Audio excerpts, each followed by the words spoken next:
You are Locked On Auburn, your daily podcast on the Auburn Tigers.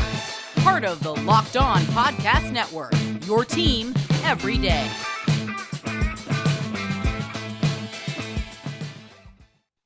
Yes! Welcome on into Locked On Auburn, your daily Auburn Tigers podcast. I'm your host, Zac Blackerby, and joining me today, one of my best friends in the world, one of the greatest guys on the planet, JJ Jackson. He hosts Sportscall here in Auburn. Also a member of the Locked On College Network family, as he hosts Locked On Blue Devils. Man, I am so pumped to chat with you right now. Dude, I'm excited, Zach. I feel like listening to that intro there, I knew the yes was coming, right? I've been a part of the Locked On Auburn family for years in the Discord. I feel like I could host this program itself from time to time. Sure. And the fact that I've gotten the invite today is just an absolute pleasure. And the feeling is mutual. You genuinely are one of my best friends, a mentor in a lot of ways as well. And this broadcast thing that we're doing. And it's just cool to see you succeed and the success this podcast network has. And then the Auburn community, man, like they just back everything we do. So the fact that I'm able to be here today is outstanding. Yeah, JJ was my intern forever ago. Then he left me for bigger and better things. Look at us, man. Everybody winning. I know it, man. No, dude. All right, so we're almost to Auburn football. It's almost back. Harsin talked to the media a few hours before we're recording this, JJ. So as this comes up Thursday morning, most of the folks will listen on Thursday or Friday. But obviously, Harsin said some stuff, nothing really of substance. The two deep on the offensive line was kind of what we've all been thinking, the same, 8 to 10 offensive linemen that we've been throwing out throughout all summer. Anything specific stand out to you? I just think the fact we got to hear from him was kind of notable, because you're just wondering, when are we going to get to hear from Coach Harsin again after testing positive for COVID-19? And that's obviously going to be the big conversation that everyone wants to have. That was certainly the case on our drive time radio show, Sportscall, that you alluded to in the Auburn area. But you're right. Just, I know the quarterback has been another big topic of conversation, and listening to your show yesterday with Charlie Five, like, I don't know where we're at currently with this Auburn fan base and who is QB1 for Auburn football. But Harsin said he's not ready to name a starter yet, but if he did have a starter, it would be Bo Nix. Right. So to me, you're ready to name a starter. And that's kind of my takeaways from his actions or his words today. Yeah, I mean, Bo Nix is a starter for this football team until we get. And he always has been, Zach. He always has been. I'm just, I and that listening to you guys kind of talk about it, I think you're sort of feeling the same way. Like, it's just always cool to talk about the backup quarterback or the new kid on the block, but it's like, especially when he's new, especially when he's a 6'7" transfer. Oh, of course, gosh, yeah. But I'm a big Bo guy. I'm a Bo homer, I guess you could say. I'm a believer. Yesterday we celebrated 10 days until kickoff. Right. Bo wears jersey 10, so it was Bo Nix Day, counting down till the football season. I'm ready for him to be back out there on the field, see what this offense looks like, and really kind of remind people that I am a 5-star guy. I did go 9-3 as a freshman in the SEC, and ready to see this Auburn offense take off. Yeah. I think there's a lot of aspects that that folks can be excited about. What are you expecting from the rest of fall camp, JJ? I mean, are there any positions that you're kind of interested in seeing themselves play out? I mean, I think we're both on the same page at quarterback. Running back seems to be fine. Linebacker, receiver, or linemen and receivers seem to still be battling for some spots. But the defensive side of the ball seems pretty set to me. Yeah, well, how about the secondary? I know that's something that's been a big topic of conversation. And last night at Baumhauer's, when you guys when you were talking with Charlie Five about the secondary, Donovan Kaufman was somebody that was talked about. And I love the point you made about, okay, well, we know that he played for Derek Mason. We've heard that story over and over again. But then Coach Harsin saying Donovan Kaufman's our nickel. Like, that's pretty significant to me, because I look at that secondary and there are dudes all over the field, man. Mm-hmm. Like, it's so hard to choose one that and know that someone else is not going to get to play because this guy's out there on the field. How exciting is it that, okay, Donovan Kaufman came in and won the job, but also like we get Donovan Kaufman for a little bit. Right. It's like he's going to be in this program for a few years. And I had all the stock in the world in Ladarius Tennyson, and I haven't sold that stock whatsoever. You know me, Zach. I'm all about swag. I'm all about trash talking. Yes.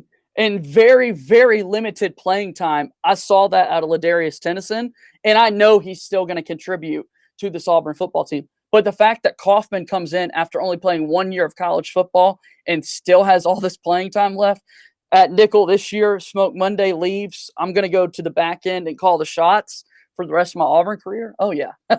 Auburn's defense and secondary looks to be in good hands. You think that's a move that he makes after this season? That's where we kind of saw him a little bit at Vanderbilt, is it not? I mean, I just feel like it was kind of all over the place. Right. Like the games that we saw. And I feel like from Smoke Monday leaving after this upcoming season, which we all expect to happen and start his professional career, I think that with Kaufman having this experience on the field at nickel, I think the back end is more important than the nickel spot in many instances, and a younger guy can fill in and play that nickel spot. You're going to have confidence in Donovan Kaufman, so 2022, slide him back to the end. We're getting way ahead of ourselves. No, that's okay. That's okay. We've been having similar conversations for months now.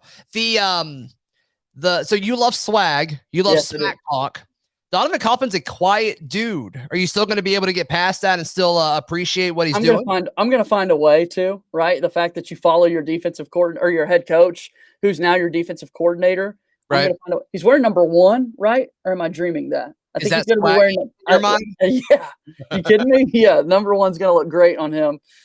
Big Cat Bryant leaves and hands it over to him. Yeah, that's going to look awesome on the Auburn defense. That's it. You think he called Big Cat and was like, hey, you mind if I want to take your number? Yeah. I wonder if Big Cat probably thinks that Auburn should have retired his jersey because he thinks he was so great, right? He apparently does. Yeah. What a guy. Yikes. Major yikes there. Hey, today's show brought to you by our friends at Frisky Whiskey. I love Frisky Whiskey. JJ, do you love Frisky Whiskey? It's the absolute best, man. Yep. You walk in those doors right off of I-85. You take one of the early exits. As soon as you get into Georgia, you'll see billboards all over the place or type it in your phone's GPS. You walk into those doors, 10,000 square feet of selection. It's awesome. It's awesome. And the prices are incredible. And as folks kind of prep for their tailgate, as of right now, tailgating seems to be back to normal as far as what all you'll be able to do on campus. Frisky Whiskey is your one-stop shop for everything you need regarding tailgating for Auburn football. So head over there today. Also, today's show brought to you by our friends at rockauto.com. You can save time and money when using rockauto.com. Head to their website. It's very easy to use, very easy to navigate. Go to rockauto.com right now and see all the parts available for your car, truck, or SUV. Right, Locked On Auburn in there. How did you hear about us box? So they know that we sent you. Amazing selection, reliably low prices, and all the parts your car will ever need. That's at rockauto.com. Our guest today, JJ Jackson, host of Sportscall and Locked On Blue Devils. All right, so JJ, what do you think about the open practice on Saturday? My family's going, very excited to go. Hopefully some folks from in town. And if you're listening to the show and reach out, would love to meet some of y'all in Jordan Hare Stadium. But what are you expecting from Saturday? Saturday is going to be awesome. The fact that 1 week away from kickoff, there's going to be an open practice. I think that's outstanding. In terms of what to expect, Zach, I don't think we're going to see anything crazy because, again, you've reached the point where, and Coach Harsin kind of talked about it in his press conference, where we're exiting out of fall camp, right, and getting into game prep. And with the new coach, you don't necessarily know what that means altogether. But, it's not going to be as serious as fall camp is because you've got to be very preventative in injuries that could possibly happen or something like that. But the idea that, hey, 7 days away from kickoff, you want to see us a little early, come on out and we'll have Jordan Hare Stadium open for you to do that. That's outstanding. Like, the access has been great so far from what we do and from fans to see what's happening behind the scenes. So this is just another check in the win column for Coach Harsin, who's had a lot of tough games coming his way over the past week or so based on the Auburn fan base. Right. So he's back on Monday. So there will be no Bryan Harsin there on Saturday, which is interesting. He'll be watching somehow, some way. He'll be, he talked about the video feed setup he's got, so he could see you at practice potentially. Yeah, maybe he'll be watching tape on you. It'd be like, oh, this is a good fan. Yeah, we need them in section 40. We need more of him. Yeah. He talked about how Friday would be like a mock Friday, kind of, a practice doing the walkthrough with the day before. And that's kind of been a common theme with Harsin. I've said this before. I love that the first scrimmage was at the same time as the first game against Akron. It was a Saturday night at 6. And then, this is happening on Saturday, as all the mock walkthrough is happening on Friday. I think this is all really, really cool because as soon as the season's here, it's like, okay, they've kind of practiced it and mimicked it as much as they possibly could. With fans now being in the stand, like that's the other thing. It's like, you're going to play on September 4th versus Akron. When you come out into the stadium, there will be fans there. And so let's continue to sort of replicate that. Everything, we heard details about Coach Harsin. We just heard detail when Coach Harsin was hired. That's so true. And knowing some people around the program and the way they put the schedule together for practices and day-to-day operations, I mean, everything to a minute on a tee is scheduled out. And so just the thought to say, hey, why don't we just practice what it looks and feels like? That's the mark of a great leader to me. And that's why I'm excited for them to continue to keep going. But also, Zach, doing a talk show about the Auburn Tigers since Christmas Eve 2020, I'm just ready for another opponent to be on the field against Bryan Harsin and the Auburn Tigers. I'm right there with you, even if it is Akron. I'm definitely ready for it. Talked about this yesterday on War Report Wednesday. What do you expect the opening game against Akron to look like from a play calling standpoint? Do they open it up? Are they conservative? How do you think they approach this? Obviously, I think that the scripted start is something that you always see in any game, really. I think you still get a scripted start out of Auburn because I think like we talked about, wanting to be ready for what a game week looks like. I don't think you want to change that based on the opponent and not putting as much respect into Akron. The fact of the matter is Auburn is favored by 37 points versus the Zips. This should not be a game whatsoever. But in terms of being conservative versus opening up the full playbook, I don't necessarily know that you lean on the side of hiding anything, so to speak. But I don't know that you have to show everything in the entire world that's there. Be a little bit more aggressive in the start. Make sure that, okay, we are going to be able to handle Akron easily and then be able to pull off the gas from there. That's kind of how I feel about it. All right, so let's say there's 40 rushing attempts. How would you divide those up? Whew, that's an awesome question. Thanks, man. 40 rushing attempts. I say... in order. How many you want to give Tank? 10? 20. 8? 20? I was already going up, man. The first thought was like, Pat knows right, highs. Exactly. You want to pop it for my first thought was 25, but that's a little crazy. But that's the thing. If there are 40 rushing attempts, like, we're going to see Ingram run the football then against Akron, you would hope, right? So, like, you're going all the way down there to where. So I want taking Shivers out after the first quarter. Right. After just one quarter. If Jarquez Hunter doesn't have a 100 rushing yards, I'm gonna pitch a fit. So after the first quarter is what, 2 drives? No, because I mean I would assume we're gonna 3 and out them on defense. So like I would assume we'd probably get 3.5 drives there. Right.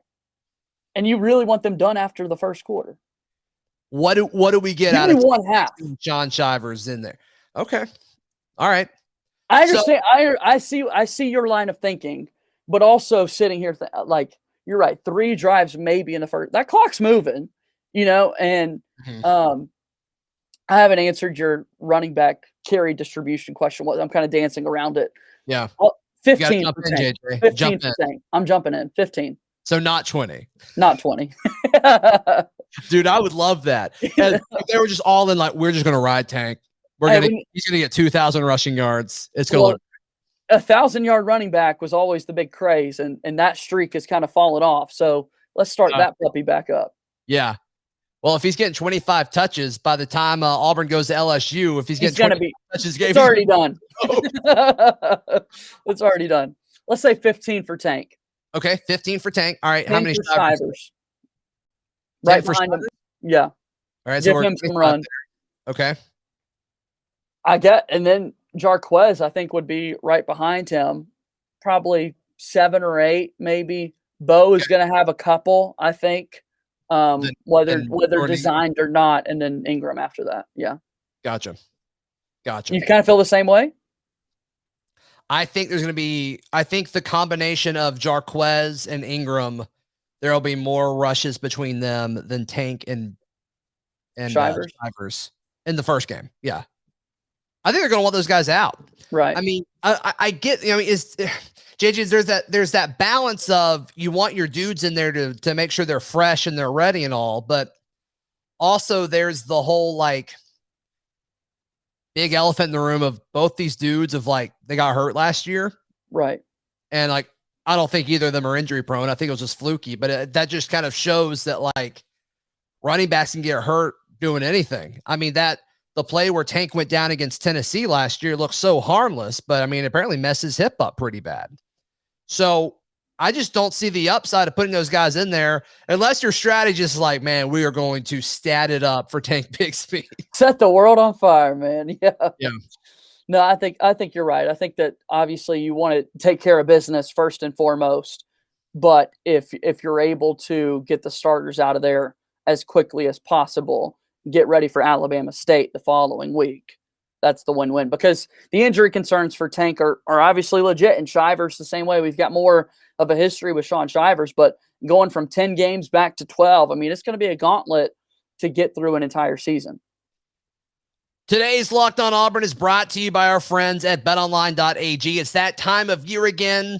All eyes are now turning to football as teams are getting ready for the season, much like the Auburn Tigers. Teams at the pro level and throughout all of college football are getting ready, and you can bet on all of the action. BetOnline.ag is your number one source on all things sports betting, and right now you can head to their website, BetOnline.ag, to get a 100% welcome bonus. All you have to do is use promo code LOCKEDON, and you will get that at BetOnline.ag, your online sportsbook experts. JJ, what's been the biggest topic that you guys have talked about this week as we are we're just we're in single digits now away from Auburn football? As you know, hosting Sportscall here in town, it's very much so caller driven.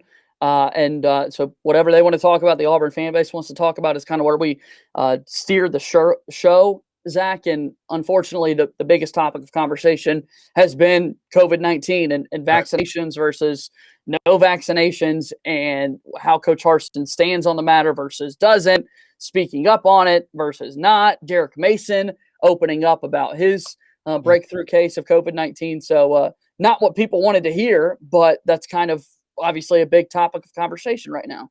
Yeah, no, there's been a lot of talk about that for sure. I think Harsin did a good job addressing that at his most recent presser.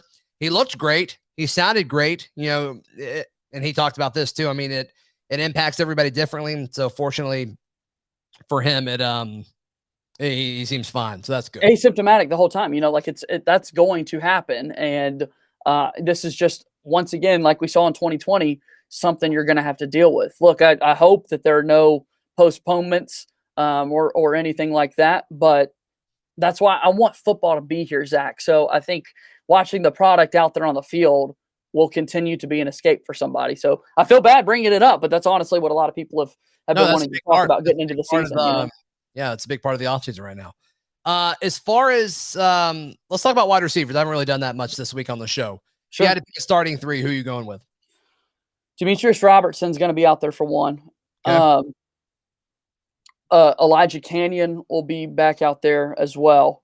And then I'm wondering where Xavion Capers fits into the room, right? Because I think if you look at snap counts from freshman wideouts last year, he's right there at the top before the injury that he suffered towards the end of the year and into spring ball. I'm really curious. He's got the most snaps from last year of any returning guy except for Shed Jackson, I believe. Yeah. So, I mean, like, he's got to factor in somewhere, right? But I haven't heard a lot about him. Mm-hmm. Have you? I mean, this, coming back from an injury must be a big thing for him. So, with that in mind, I think it is probably somebody like Javarius Johnson or Cedric Jackson that's out there. Yeah. Yeah. Malcolm Johnson Jr. is exciting to me. Just that speed. I think he's going to find his way into the mix. We heard so much about Tarvaris Dawson. We did. That's an interesting guy. I wouldn't be shocked if that was a fall crush kind of thing. And we see a lot more of him next year if we're a year off on that. Still, I mean, it sounds like he really impressed a lot of folks. Just, is he ready this year as a true freshman? I don't know the answer to that. And then, did you mention Javarius Johnson? That's another interesting. Like, where does he line up? Yeah. So I think I settled on Javarius Johnson or Shed Jackson being that third guy away from Demetrius Robertson and Elijah Canyon. But then we're not mentioning Kobe Hudson at all.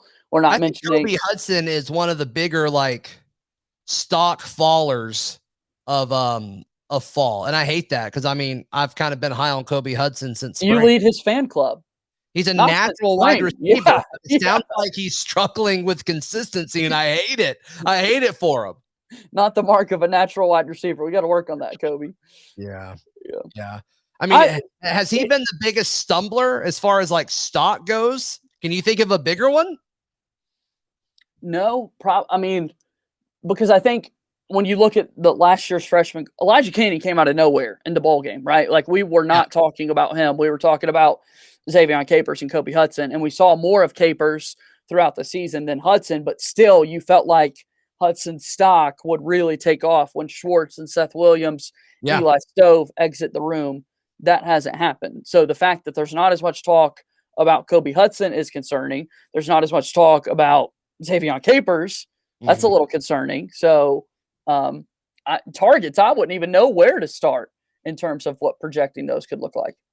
Does the person who leads the team in catches in 2021 also lead the team in yardage?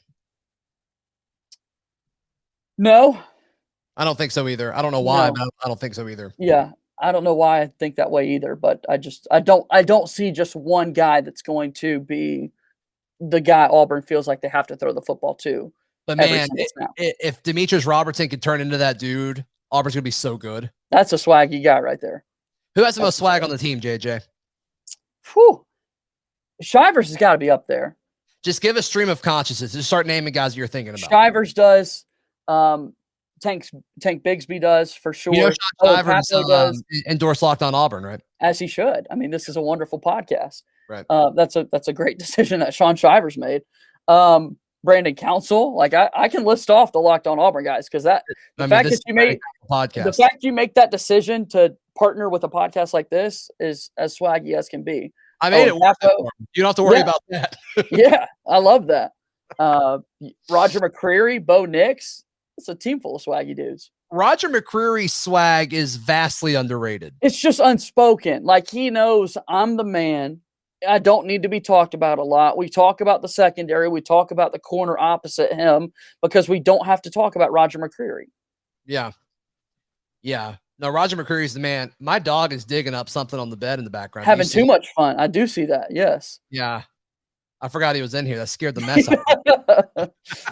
Surprise. Yeah, I guess so. No, I was just recording Locked On. All the college shows are doing some, like a network preview thing or a conference preview thing. I think you're recording the ACC one later today, but I just got done recording one with Chris Gordy with Locked On SEC. And I made the comment that Auburn's defensive backs is the most underrated unit. My dog is going to town. I am so sorry, people. That the Auburn's defensive backs are the most underrated unit in college football this season. And a big part of that has to do with Roger McCreary, I think, is going to have the trajectory that Noah Igbenogany had, where wasn't in any mock drafts going into the season. He's on all this third team when you talk about the SEC rankings and the all 20, the all SEC preseason teams. He's like third team consistently. And I'm like, what do y'all do? Like, what am I missing here? Because that dude has been nothing but money in the bank for as long as I've seen him here. Let me say 48 hours. True or false, you've looked at mock drafts for 2022 in the last 48 hours? Every day. If I see one, I click every time. Yeah. Because it wasn't cool, but I've started to see more of Roger McCreary in round one. Like apparently, where have you seen that? I can't find any Auburn guy mocked in the first round. And I'm like, where is Roger and where is Owen? It doesn't make sense to me. I think it was Walter Football, which we've had our thoughts and discussions about Walter Football over the years. I think that's probably where I saw that. That doesn't count. I'm sorry. But no, buying stock in the secondary. If you ever see one, send it to me because I genuinely want to see it. Thank you. Okay. Buying stock in the secondary is the way to go for sure. And underrated. Absolutely. We talked about it at the Open tonight. Just the fact that Donovan Kaufman steps into your nickel position, the experience he brings into the room. By Darius Knighton is in the mix with Zion Puckett. We talked about Kobe Hudson's stock kind of fall. How about Zion Puckett? I was not talking about him at all exiting spring ball and throughout Shout the out summer. Justin Ferguson. Justin Ferguson was the only dude talking about Zion. And man, he nailed it. Leading the hype train for that for sure. Because he was not on my radar whatsoever. Nehemiah Pritchett out there. Jalen Simpson won SEC Freshman of the Week after his first college game. I mean, that secondary is loaded. I've got a name for Jalen Simpson. Can we workshop this for a second? Yeah. What if we called him Baylin Simpson? No. Baylin Simpson? It's so bad. Like Bay, it's so bad. All right. I understand. It's bad, JJ. You don't have to be nice to me. Where can people find you and hear you and all that good stuff, buddy? Yeah, Sportscall Auburn every afternoon in the Auburn area, 3 to 6, 95.9. At Sportscall AU on Twitter and at _JJ_Jackson_. It's underneath my picture right now. Find me there. That's right. If you're watching on YouTube, please click that subscribe button. And also, if you want to be in our it's $20 buy-in, our fantasy football league, reach out to me. That's only been talked about in the Discord so far. And there's a few spots left in the free one. So be sure to check that out. All that info is in the Discord. But if you don't want to get Discord or whatever, just reach out to me. JJ, thank you so much, man. I really appreciate you. This was a lot of fun. Thanks, Zach. We'll be back tomorrow with a Ferg Friday right here on Locked On Auburn.